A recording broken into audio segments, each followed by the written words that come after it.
Hello everyone, welcome to soundproofguide.com.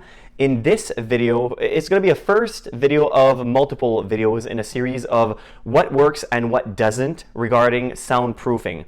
Now, of course, there's a lot of misconception between soundproofing and sound deadening, and I know myself in rewatching some of my older videos, I can be a little bit confusing when I talk about different ways on how to, let's say, soundproof a wall, and I'll mention some ways that is more sound deadening than soundproofing. So I'll try to make it a lot more clear on what you should do if you want to soundproof something and not just add sound deadener to make it sound better. Because of course, if you get rid of an echo in a room, the room will sound better, but it won't necessarily be quieter. It will feel quieter in your ears with what you hear, but if you actually have one of these, a sound meter, it won't really do anything regarding soundproofing. The decibel readings will be basically the same.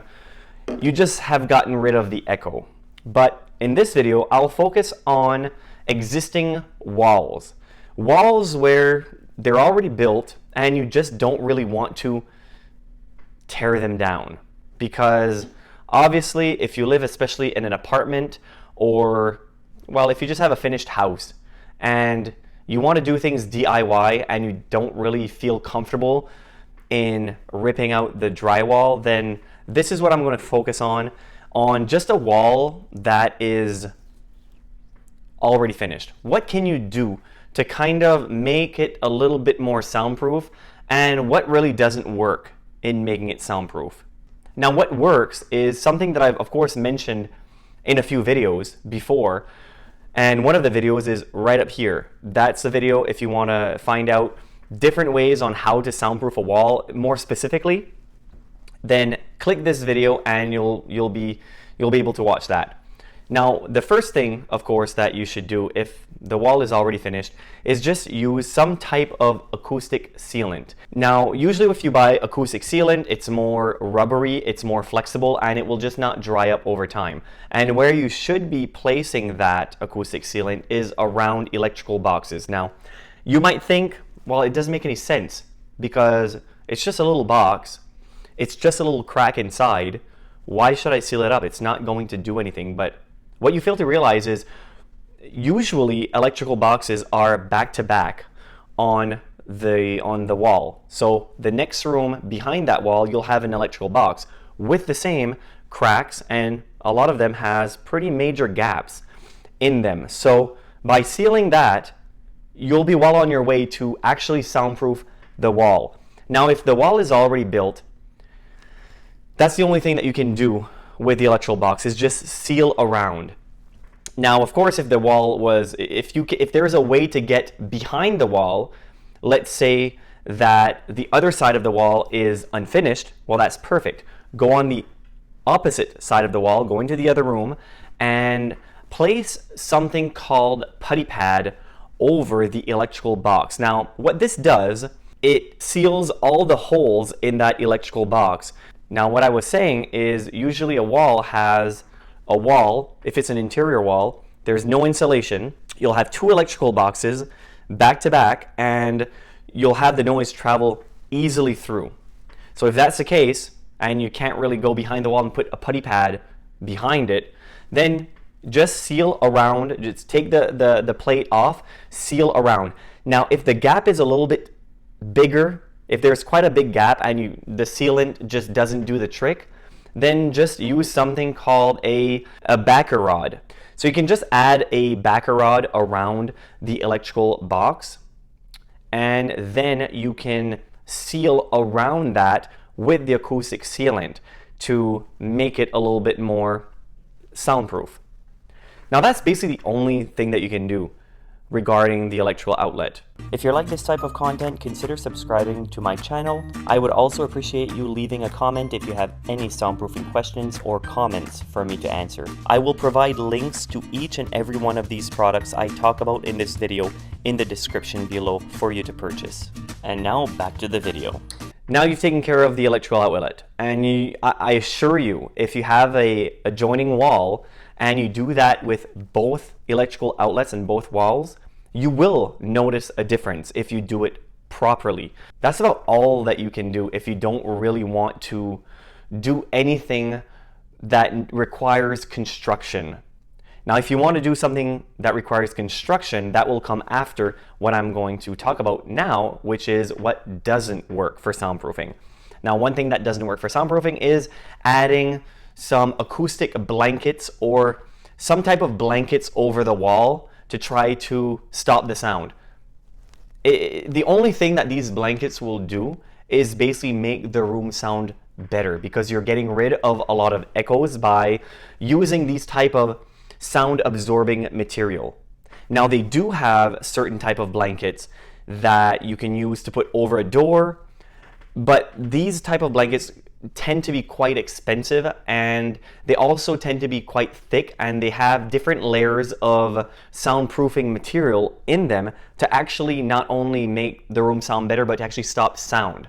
And I'll actually have in a future video something just like that to show you and to demonstrate how it actually works and where to get them. So make sure to subscribe to be notified when that video pops up. Now, a lot of the blankets that you can use on the wall would be moving blankets because they're a lot cheaper. So if you would want to make the room sound better and you don't really have that much money to be putting into it, then instead of buying something like this, which are quite nice acoustic panels that works great to reduce the echo, you could just buy moving blankets. And of course they're going to be cheaper. They're not going to look that good, but it's going to do the trick if it's a room that you're only using to record something for an hour here, an hour there. But one thing to remember is that these blankets will do absolutely nothing regarding soundproofing. So it won't really stop sound from going from one room to the next, and that's what you're kind of looking for in terms of soundproofing. You want to stop the noise. Existing wall. Another thing that works really well is to add drywall on the existing wall. Now, this isn't that complicated. All you need to do is take the baseboards off and add your second layer of drywall. Now, this obviously works a lot easier and a lot better if you have no windows or doors on that wall. Usually if you want to soundproof a wall, there's usually no windows anyway, because a lot of noise will come through the window. So let's just focus on a wall that has no windows or doors. This is the easiest type of wall if you wanted to tackle this the DIY way. All you need to do is buy a sheet, or obviously multiple sheets, of 5 8-inch drywall. What you probably already have on the wall is 1/2-inch drywall, because that's what most home builders, that's what they just put, is a 1/2-inch drywall. And that doesn't work as well as a 5 8-inch drywall. It's a little bit thicker, sturdier, and it'll work a lot better for soundproofing. So all you do on that empty wall is you add a second layer of drywall. Take the baseboard off, put the drywall on anywhere that you have an electrical box, take the faceplate off, and you can buy electrical box extenders. Pretty simple. You just add the extender on it, bring the box out a little bit, and then you're good to go. Put the faceplate on, and you'll have your second layer of drywall. Now, what you can do is go a step further, and between the 2 layers of drywall, you can add an acoustic sealant, or you can even go a little bit further and add something called mass loading vinyl.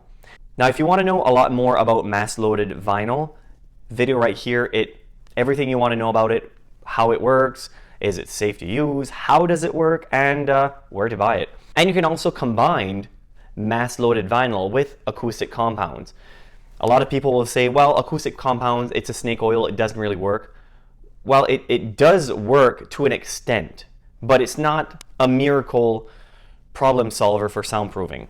Obviously, mass loaded vinyl will work a little bit better, but it is also more expensive because you have to buy these rolls. And what it is, it's a thick layer of almost like a rubbery compound. So just make sure that if you put that on the wall, that you put it literally everywhere on the wall, and then you put your layer of drywall, because if you start missing spots, sound is just going to come through those little spots and will really reduce the effectiveness of your soundproofing project. So really try to, if you are going to begin construction than to do it right, to do it properly, to do it everywhere on that wall. And it doesn't hurt to go on the other wall, on the opposing room, and to do the exact same. If you do the exact same on both rooms and you make sure that the electrical box is completely sealed, or as much as you possibly can with a finished wall, then you will notice, I guarantee you, you will notice a huge difference in how much decibels actually goes from one room to the next. Now, another thing that doesn't really work that well is acoustic paint. I've done a video about acoustic paint explaining how it works and what's the STC ratings of it, and you can watch the video up here. But as far as in my experience, these types of paints don't really work all that well. It only works on certain frequencies of sound, and anything on the high frequency spectrum, it doesn't do anything. Now, another thing that doesn't work on soundproofing an existing wall is acoustic panels, acoustic foam. Doesn't work on soundproofing a wall. So if you read somewheres or watch somewheres that, oh well, if I add a bunch of acoustic panels on the wall, it will soundproof the wall. It won't work. What these products are made for is to absorb sound.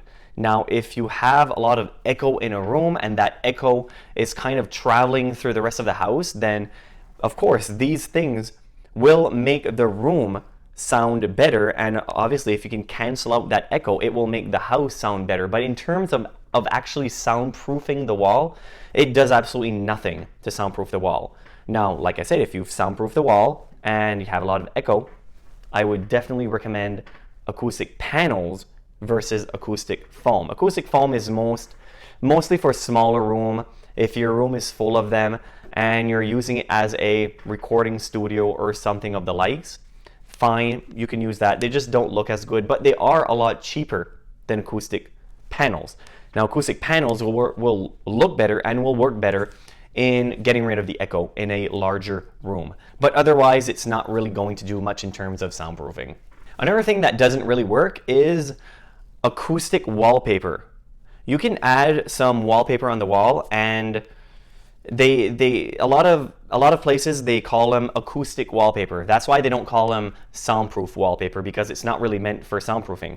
There are some wallpapers that are thicker that I recommend if you want to make the room sound better. It gets rid of the hard surface and replaces the hard surface with a more sponge-like surface.